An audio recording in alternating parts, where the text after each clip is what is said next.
নমস্কার বন্ধুরা, সবাই কেমন আছো? অনেক দিন পর আবার একটা রেসিপি নিয়ে চলে এলাম। আজকে আমি কি বানাবো বোঝা যাচ্ছে? এটা কি? এটা সুজি। প্রথমে সুজিটাকে আমি শুকনো কড়ায় একটু ভালো করে ভেজে নেব।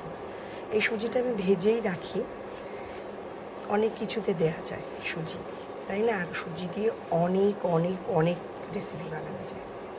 আজকে আমি অবশ্য বানাবো কি, ঝাল সুজি বা উপমা কিংবা সুজির হালুয়া, যেটাই বলো। তাই বেশ খানিকটা সুজি আমি প্রথমে নিয়ে নিয়েছি। এটাকে শুকনো খোলায় ভেজে কিছুটা স্টোর করে রাখবো, আর কিছুটা দিয়ে আমি সুজির উপমা বা হালুয়া, যে যেরকম বলো, বা ঝাল সুজি, সেটা বানাবো। তাহলে চলো বানানো যাক। সুজি তো ভেজে নিয়েছি, এবার দেখো এই সবজিগুলো দেবো। রসুন, আদা, পেঁয়াজ কুচি, একটু আলু নিয়েছি, বিনস, বরবটি, টমেটো, আর নিয়েছি হলো গাজর। তোমরা যদি আর অন্যান্য কোনো সবজি দিতে চাও দিতেই পারো, কোনো অসুবিধা নেই। আর এপাশে নিয়ে নিয়েছি কাজু, কিশমিশ, বাদাম, একটু জোয়ান নিয়েছি, নুন, হলুদ, জিরে, ধনে গুঁড়ো, কাঁচা লঙ্কা, আর নিয়েছি একটু টেস্টের জন্য সাদা তিল। তোমরা ইচ্ছে করলে লঙ্কা গুঁড়ো দিতেই পারো, আমি দেবো না, মেয়ের জন্য বানাচ্ছি তো তাই। তাহলে চলো বানানো যাক।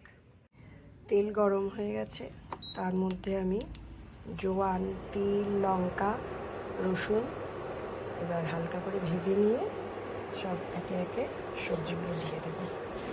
সব সবজিগুলো, এই যেগুলো, সব একসঙ্গে ছেড়ে দেবো।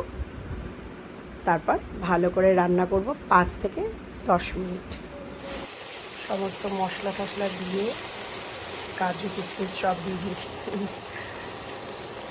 ধোয়া হয়ে গেছে বলে দেখা যাচ্ছে না। আর একটু সামান্য জল দিয়ে দিয়েছি যাতে মশলাগুলো ভালো করে এর মধ্যে মিশে যায়। এরপরে সুজিটা দিয়ে দেবো। এই যে এবার সুজিটা দিয়ে দিয়েছি, দিয়ে এবার ভালো করে নাড়াচাড়া করে নেব। তারপর অল্প অল্প করে জল দিতে হবে। সুজিতে কিন্তু প্রচুর জল দিতে হয়, তাই বলে এই নয় যে পুরো কড়াই ভরে জল দিলে আর দলা দলা হয়ে গেল। বন্ধুরা, সুন্দর করে অল্প অল্প করে জল দিতে হবে, যাতে ঝুরঝুরেও থাকে আবার দলা দলাও না হয়ে যায়। তাহলে অল্প অল্প করে জল দিতে থাকি। তাহলে রেডি হয়ে গেছে ঝাল সুজি বা উপমা, যা খুশি বলো, আর সুজির হালুয়া রেডি। এখন এর ওপরে সস দিয়ে খেতেই পারো, কোনো অসুবিধা নেই। পেঁয়াজ, কাঁচা পেঁয়াজ কেটে কুচি কুচি করে, তারপরে শসা কুচি করে দিলে পরে আরও টেস্ট লাগবে। আমার মেয়ে অবশ্য সস খায় না, তাই কাঁচা পেঁয়াজ আর শসা দিয়ে দেবো খেতে। দেখো আজকের কিন্তু ঝুড়ো ঝুড়োই হয়েছে, বেশ সুন্দর হয়েছে। তাহলে ঝটপট তোমরা বাড়িতে বানিয়ে ফেলো।